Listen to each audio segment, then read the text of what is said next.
Friedrich Nietzsche killed Jim Morrison, said Ray Manzarek. Ray claims to have watched it happen. Anything that doesn't kill you just makes you stronger. This was from the writings and legendary career of the mad German philosopher that had a lasting impression on Jim. But here's the twist. Nietzsche warned that chaos without purpose destroys you. Morrison missed that part. When he screamed, "Cancel my subscription to the resurrection" in When the Music's Over, that was pure Nietzsche. But while the philosopher preached self-mastery, Morrison often chose self-annihilation. A tragic case of a student outrunning his teacher. While other kids were playing sports, Morrison was devouring books. He carried Nietzsche in his bank pocket, underlying passages from Rimbaud, and scribbled Kerouac quotes in his notebooks. In the July 26th issue of Rolling Stone from 1969, Jim was asked by Jerry Hopkins when he started writing poetry. This was Jim's response. "Oh, I think it was around the 5th or 6th grade. I wrote a poem called The Pony Express. It was one of those ballad-type poems. I never could get it together, though. I always wanted to write, but I always figured it'd be no good unless somehow the hand just took the pen and started moving without me really having anything to do with it. Like automatic writing. But it just never happened. I wrote a few poems, of course. Like Horse Latitudes, I wrote when I was in high school. I kept a lot of notebooks through high school and college, and then when I left school, for some dumb reason, maybe it was wise, I threw them all away. There's nothing I can think of I'd rather have in my possession right now than those 2 or 3 lost notebooks. I was thinking of being hypnotized or taking sodium pentothal to try to remember, because I wrote in those books night after night. But maybe if I'd never thrown them away, I'd never have written anything original, because they were mainly accumulations of things that I'd read or heard, like quotes from books. I think if I'd never gotten rid of them, I'd never be free. According to one notebook, Jimmy read The Birth of Tragedy twice one summer, and then continued with Nietzsche's Beyond Good and Evil. He also read William S. Burroughs' Naked Lunch, which he obtained from an eccentric little bookstore in Georgetown.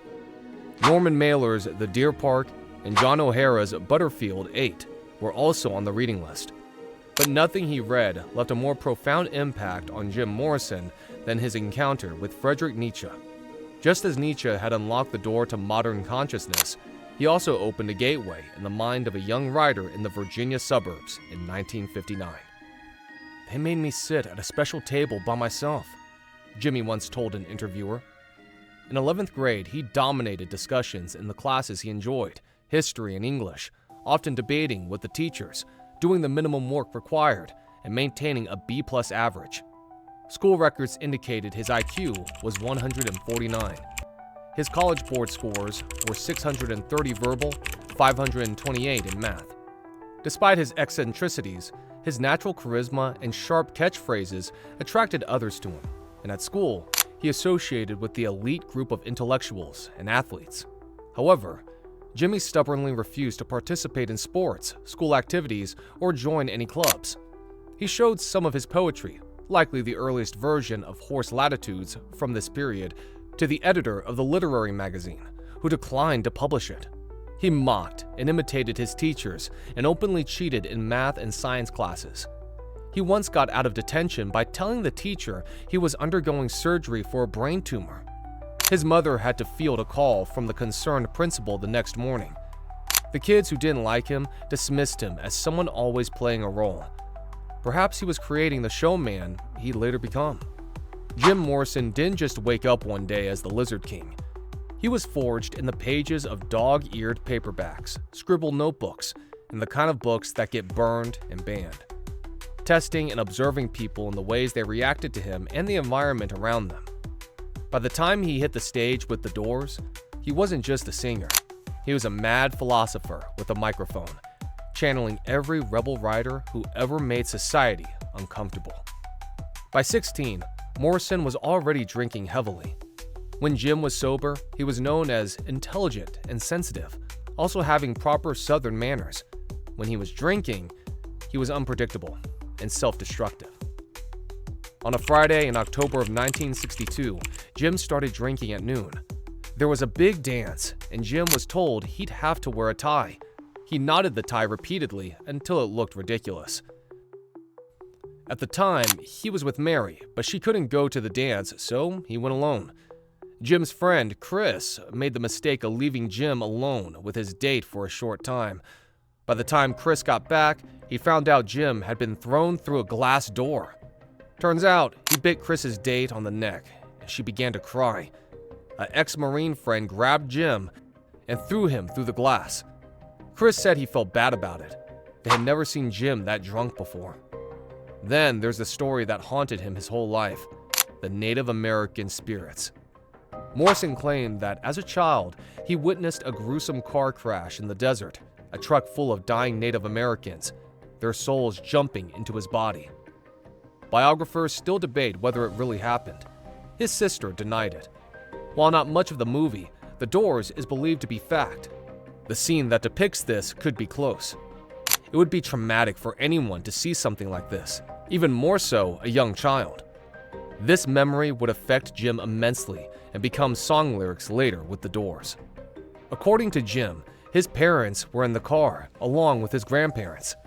At one point, his father pulled off to the side of the two-lane road, and he and Jimmy's grandfather got out of the car.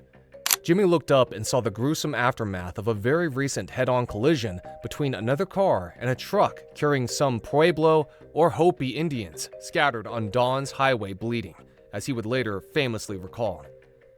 Dead and injured people were sprawled across the road, and from somewhere, the anguished wail of a woman in pain and hysteria echoed.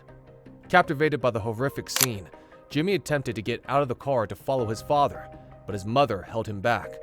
So, Jimmy pressed his face against the window, observing the gruesome aftermath of the fatal crash. His grandmother suddenly remarked that she had always heard that Indians didn't cry, yet these people were crying out in misery. Jimmy shivered and strained to catch one last glimpse of the devastation as his father climbed back into the car and they continued down the road. A few miles later, they stopped at a gas station and called the highway patrol and an ambulance. Jimmy was visibly disturbed and kept asking questions. He became so upset that his father finally told him, "Jimmy, it didn't really happen. It was just a bad dream." But he never forgot the dying Indians. "It was the first time I discovered death," he later recalled many years later, as tape rolled in a darkened West Hollywood recording studio. "I'm just this little. Like a child is a flower, man, whose head is just floating in the breeze.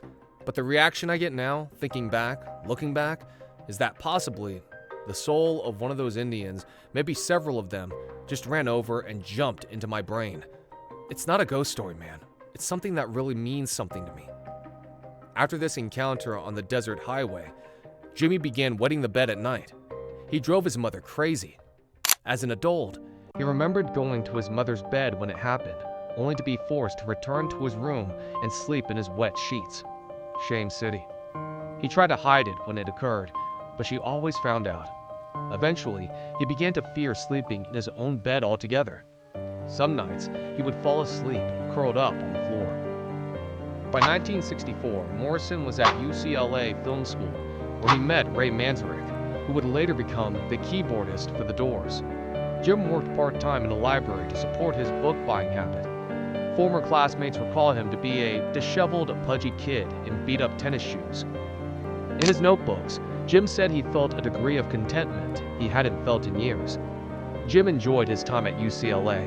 He applied himself and got good grades. He told friends he loved film school because the history of film was roughly 70 years old. "Anybody can be an expert," he said. Ray Manzarek was a few years older than Jim. Ray was popular at UCLA because he had an exotically stunning Japanese-American girlfriend, Dorothy Fujikawa, and a working bar band with his two brothers. Instead of term papers at the end of the semester, the students had to submit a movie. This movie would be watched and critiqued by the entire class. Jim's movie wasn't received well. Ray thought it was great, just misunderstood by the others. Unfortunately, the movie Jim made no longer exists. So one day, Ray is sitting on the beach, smoking a joint when he sees Jim. no shirt, wearing cutoffs, long hair, and about 30 pounds lighter. Ray calls out and Jim waves back, and they chat a little. Jim says he's been living on a friend's rooftop. Ray says he's been thinking about some film scripts while he's trying to figure out what to do with his life.